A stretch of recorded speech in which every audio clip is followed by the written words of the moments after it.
Terus semakin memburuknya kasus penularan corona membuat Malaysia kembali memberlakukan lockdown nasional hingga tanggal 7 Juni mendatang. Keputusan ini diambil oleh Perdana Menteri Malaysia, Muhyiddin Yassin, untuk membendung peningkatan jumlah kasus corona di negeri jiran itu. Pemerintah Singapura mengumumkan akan menerapkan pembatasan ketat kegiatan sosial dan publik atau lockdown bagi warganya. Lockdown akan dimulai pada hari Minggu nanti hingga pertengahan Juni mendatang. Kebijakan ini diambil pemerintah Singapura karena terjadi penyebaran lokal COVID-19, termasuk dari mutasi corona baru dalam beberapa pekan terakhir. Singapura lockdown, Malaysia lockdown, kenapa Indonesia masih santai-santai saja? Sebenarnya kalau dibilang lockdown, ini bukan lockdown, tetapi peraturannya ketat sekali dan tidak menutup kemungkinan lockdown ini akan dilakukan di Singapura. Pemerintah Singapura mengumumkan pembatasan paling ketat tahun ini efektif mulai Minggu 16 Mei 2021. Pertemuan dibatasi hanya 2 orang saja. Dari yang sebelumnya 8 orang dan minggu lalu menjadi 5 orang dan sekarang hanya 2 orang. Makan di restoran, food court, hawker juga dilarang sama sekali. Hanya take away dan delivery. Singapura mengkonfirmasi 24 kasus penularan lokal dalam 24 jam dan ini dilaporkan pada hari Jumat 14 Mei. Inilah yang tertinggi sejak pertengahan September 2020. 13 orang berhubungan dengan Changi Cluster. Pada saat ini ada 59 kasus yang berhubungan dengan Changi Cluster. 4 dinyatakan unlinked atau tidak berhubungan. Sesungguhnya kondisi di Singapura masih sangat aman.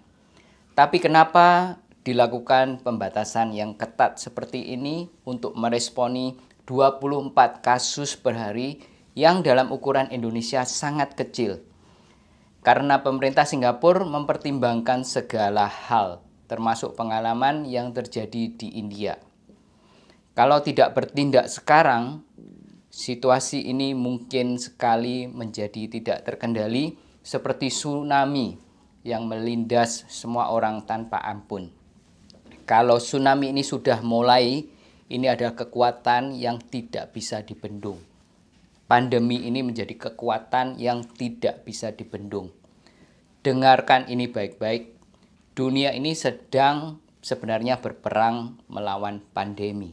Penyerangan dia karena menghitung itu ancamannya akan ke dia. Memang negara normal harus begitu, ancamannya jauh, sudah harus jaga dari sini. Kita kan depan mata aja masih anteng-anteng. Ya, negara yang normal, ancaman jauh kita sudah siap. Tetapi Indonesia musuh sudah di depan mata, masih anteng-anteng saja. Malah ada oknum-oknum yang menerima suap dan memperbolehkan pendatang dari luar negeri, dari India untuk datang tanpa karantina. Parahnya rapid antigen test dipakai ulang. Ini gak jelas dipakai ulang di swab lagi ke orang lain atau gimana. Kalau iya, ini sangat menjijikan. Mereka-mereka ini dan juga banyak orang yang dablek-dablek melanggar protokol kesehatan, ini harus bertanggung jawab kalau sampai terjadi pandemi ala India di Indonesia. Saya risau nih, Indonesia. Indonesia is a time bomb. We just don't know kan. Mungkin syur saya kepada MKN. We have to Control the border. control our borders. Otherwise, that will be another huge cluster of COVID-19. Wallahu alam. Oke, dalam situasi perang, hal yang paling aman yang bisa kita lakukan adalah mematuhi perintah dari pemimpin. Nggak usah ngeyel-ngeyel, tapi patuhlah. Karena kalau yang terburuk terjadi, penyesalan kita semua ini tidak ada artinya. Apapun yang kita lakukan berdampak pada seluruh masyarakat. Jadi lakukanlah semua dengan penuh tanggung jawab. Tolong sebarkan video ini ke banyak orang, bukan karena untuk kepentingan pribadi saya, tetapi untuk kepentingan kita bersama. Kalau sampai tsunami pandemi ala India ini terjadi di Indonesia, penyesalan kita semua tidak ada artinya.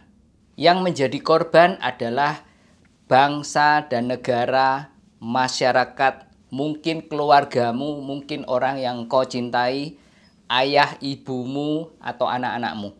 Pikirkanlah ini baik-baik. Saya akan tutup video ini dengan cuplikan apa yang terjadi di India.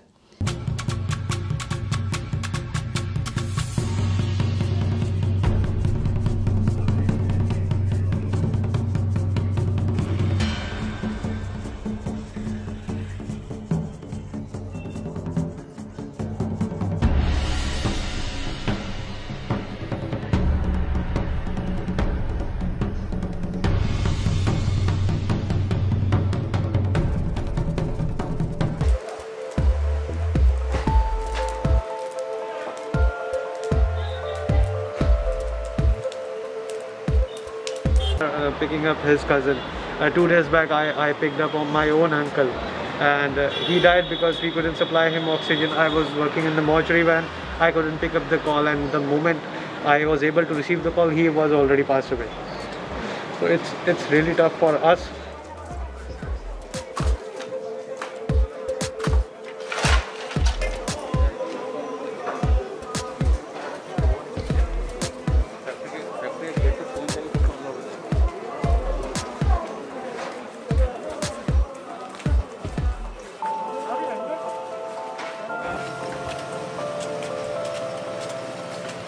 But there is a big failure of judiciary, of the nation, of so many people who cheated me on cylinders, who didn't give me facilities on time.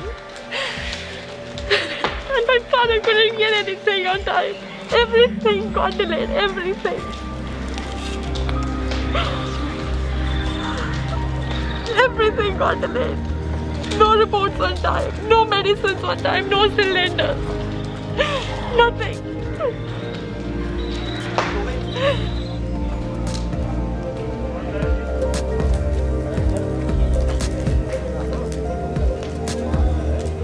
Semoga info-info ini bisa membuat kita melek kalau musuh ini sebenarnya sudah di depan mata kita. Stay safe, taatilah protokol kesehatan. Jangan lupa subscribe, like, dan komen. Terima kasih semuanya sudah mendengarkan, dan sampai jumpa di video yang akan datang. Bye-bye.